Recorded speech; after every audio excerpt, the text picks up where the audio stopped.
Hello, sports fan. This is Steven here for Sports Choice Plus. I'm bringing you a very special breakdown. I'm going to be covering the Atlanta Falcons taking on the Arizona Cardinals. Before I get right into that, I want to make sure you're subscribed to the YouTube channel so you can get all the updates and all the breakdowns. Without further ado, let's get right into it. Looking at last week, we saw the Atlanta Falcons take on the Minnesota Vikings, a team that didn't have a lot of poise, a team that didn't have a lot of their starters, and you're looking at they were down to their emergency quarterback, ending up winning a game against the Atlanta Falcons. It speaks towards this team's offense, this team's defense, and what they're not doing right now. When you think about the Minnesota Vikings and what they've had to deal with, coming to this game, the Atlanta Falcons should have had a game plan ready to go against any quarterback that they had on their roster.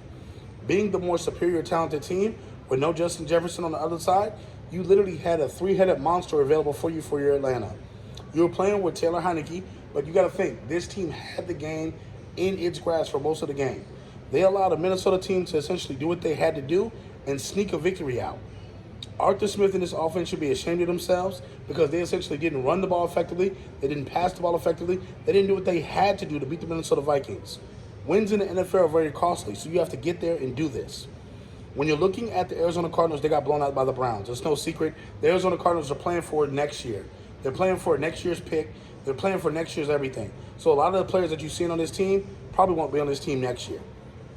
When it comes down to it, the Atlanta Falcons should have an easy game this week. They should do everything they should do, but there is no guarantees in the NFL. When you're looking overall at the Cleveland Browns, what they did to them, they walked over them, they did what they wanted to do, they did what they had to, and picked up an easy victory over Arizona. When it's all said and done, after this week, if the Atlanta Falcons don't win this game, you're going to see a couple of eyebrows raised in the Falcons organization. They should not be losing to teams like the Arizona Cardinals. They should not be losing to the teams like the Minnesota Vikings without a starting quarterback. And let me not mention, Josh Dobbs did not have a full practice with the Vikings at all. He didn't practice with the team. He was just traded to the team this week, and he ended up beating the Falcons. That should tell you everything you need to know about the Atlanta Falcons, from the coaching to the players that are playing to the effort that's given in these games.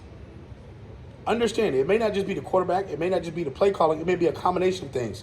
But the Atlanta Falcons right now have an excellent chance to make the playoffs, and that's slipping away.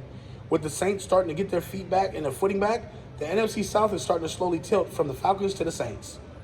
Tampa's going to be somewhere in the mix at the end of the season, but you don't know.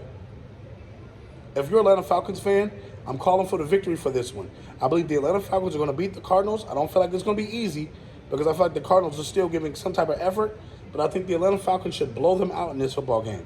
There's no reason for this game to be close. So all you Falcons fans, all you Cardinals fans, get in the comment section below. Definitely check out the Sports Choice Plus for all the breakdowns, and we'll see you in the very next video.